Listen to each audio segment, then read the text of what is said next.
ఈరోజు ఆంధ్రలో ఉన్న బీజేపీ ప్రభుత్వము ఉంది. మరి ఈరోజు పార్థసారథి గారు ఎమ్మెల్యే గారు గెలిచినారు. రేపటికి నెల అవుతుంది.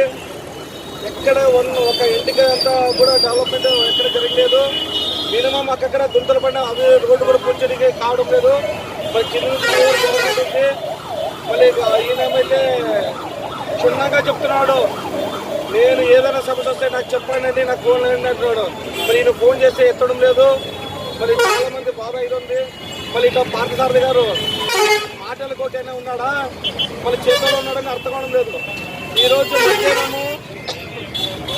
మద్యమము సరాయి మట్కా ఇది చాలా విచ్చలవిడిగా జరుగుతుంది.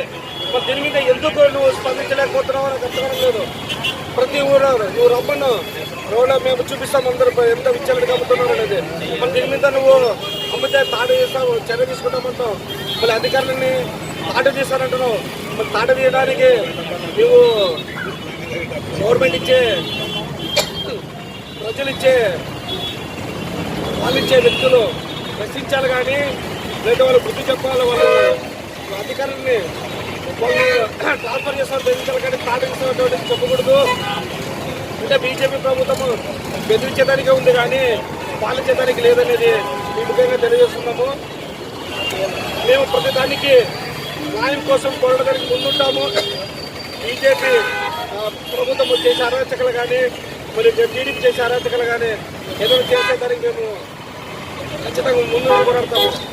ఈ 40 ఏళ్ళలోన సాయిప్రసాద్ కానీ మీనాక్షి కానీ పాలించినారు. మళ్ళీ వీళ్ళిద్దరు ఎప్పుడు అధికారులు తాటి తీస్తామని ఎప్పుడు చెప్పలేదు.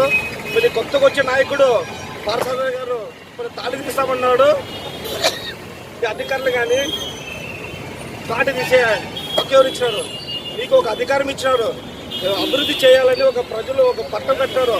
కేవలం నువ్వు నెలన్నర కిందట నువ్వు ఎవరో తెలియదు అతనికి. కేవలం నెల లోపల వచ్చి నీకు అధికారం ఇచ్చారంటే ఈ కళతో నువ్వు పనిచేయాలని మేము మీకు డిమాండ్ చేస్తున్నాము. ఈ ముఖ్యంగా ఈ అవకాశము మీ అందరూ మీడియా మిత్రులు అందరూ ఇచ్చినందుకు ధన్యవాదాలు.